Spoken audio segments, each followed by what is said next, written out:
ನೋಡಿಯದ ನೋಡಿದನು. ಕುವೆಂಪು ಅವರು ಇದನ್ನ ದೇವರ ರುಜು ಯಾವ್ದಾವ್ದನ್ನ ಏನು ಹಕ್ಕಿಗಳು ಹಾಡ್ತಾವಲ್ಲ, ಬೆಳ್ಳಕ್ಕಿಗಳು ಒಟ್ಟಿಗೆ ಹಾಡ್ತವೆ, ನಾವು ಅದನ್ನ ನೋಡ್ಬೋದು. ಅದನ್ನ ಕುವೆಂಪು ಅವರು ದೇವರ ರುಜು ಅಂತ ನೋಡ್ತಾರೆ. ಪ್ರತಿಭಾವಂತ ಕವಿಗಳು ಹೇಗೆ ಒಂದು ಆ ಸಾಮಾನ್ಯವಾದ ಹಕ್ಕಿಗಳು ಹೋಗುವ ರೀತಿಯದು. ನಾವೆಲ್ಲ ಸಾಮಾನ್ಯವಾದ ಹಕ್ಕಿ, ಗುಡ್ಡ, ನದಿ ಅಂತ ಅಂತೀವಿ. ಆದ್ರೆ ಕವಿಗಳು ಅದನ್ನ ಒಂದು ದೇವರ ರುಜು ಅಂತ ಅನ್ಕೊಂಡು ಆ ರೀತಿಯಲ್ಲಿ ನೋಡಿದ್ದಾರೆ. ನನಗೆ ಮತ್ತೊಬ್ಬರು ತುಂಬಾ ಇಷ್ಟವಾಗುವಂತಹ ಕವಿಗಳು ಅಂದ್ರೆ ಡಿ.ವಿ. ಗುಂಡಪ್ಪನವರು. ಅವರು ಬರೆದಿರುವ ಕನ್ನಡ ಭಗವದ್ಗೀತೆ ಎಂದೇ ಪ್ರಸಿದ್ಧವಾದ ಮಂಕುತಿಮ್ಮನ ಕಗ್ಗಗಳನ್ನ ಒಂದೆರಡು ಕಗ್ಗಗಳನ್ನ ನಾನು ಹೇಳ್ತೀನಿ. ಒಂದೇ ಗಗನವ ಕಾಳುತ್ತ, ಒಂದೇ ನೆಲವನ್ನು ತುಳಿಯುತ್ತ, ಒಂದೇ ಧಾನ್ಯವನ್ನು ಉಣ್ಣುತ್ತ, ಒಂದೇ ನೀ ಗುಳಿದು, ಒಂದೇ ಗಾಳಿಯನ್ನು ಸುರುವ ನರಜಾತಿಯೊಳಗೆ ಎಂತು ಬಂದುದಿ ವೈಷಮ್ಯ ಮಂಕುತಿಮ್ಮ.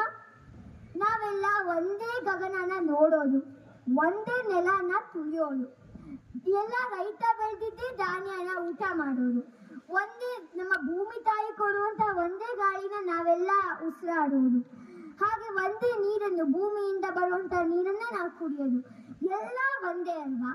ಆದ್ರೆ ಯಾಕೆ ಈ ರೀತಿ ಜಗಳ ಕದನ, ನಮ್ಮಲ್ಲೇ ಯಾಕೆ ಇವೆಲ್ಲ ಜಗಳ ಅಂತ ಗುಂಡಪ್ಪನವರು ನಮ್ಗೆ ಪ್ರಶ್ನೆ ಮಾಡ್ತಾರೆ.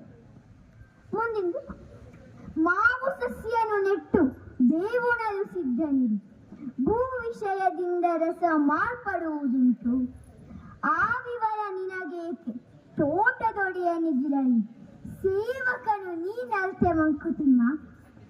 ನಾವು ಒಂದು ಮಾವಿನ ಸಸಿನ ನೆಡ್ತೀವಿ, ನೆಟ್ಬಿಟ್ಟು ನಾವು ಅದು ಮಾವು ಸಿಹಿಯಾದ ಮಾವೇ ಬರಬೇಕು ಅಂತ ಅನ್ಕೊಳಕ್ ಸಾಧ್ಯ ಇಲ್ಲ. ಯಾಕೆಂದ್ರೆ ಅದು ಭೂಮಿಯ ಏನು ಚೇಂಜ್ಗಳಿಂದ, ಭೂಮಿಯ ವಿಷಯಗಳಿಂದ ಅದರ ರುಚಿ ಮಾರ್ಪಡ್ಬಹುದು, ಅದು ಬೇವಿನ ಥರ ಕಹಿನೂ ಆಗ್ಬೋದು. ಆದರೆ ನಮ್ಗೆ ಕಹಿ ಸಿಹಿ ಅದ್ರ ವಿಷಯ ನಮಗೆ ಬೇಡ. ಅದು ತೋಟದೊಡೆಯ ಅಂದರೆ ದೇವರಿಗೆ ಇರಲಿ, ನಾವು ಸೇವಕ, ನಾವು ಆ ಮಾವಿನ ಸಸ್ಯ ನೆಡೋದೊಂದೇ ನಮ್ಮ ಕೆಲಸ ಅಂತ ಗುಂಡಪ್ಪನವರು ಹೇಳ್ತಾರೆ, ಡಿ.ವಿ. ಗುಂಡಪ್ಪನವರು.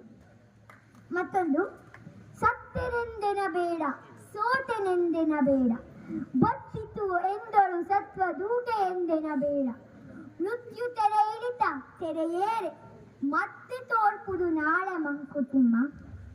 ನಾವ್ ಯಾವತ್ತು ಸೋತ್ಬಿಟ್ವಿ, ಅಯ್ಯೋ ಸತ್ತು ಬಿಟ್ವಿ ಅಪ್ಪ, ನಾವು ಯಾವ್ದ್ರೊಳಗೋ ಎಡವು ಬಿಟ್ವಿ ಅಂತ ಕುತ್ಕೋಬೇಡಿ ಯಾವತ್ತು.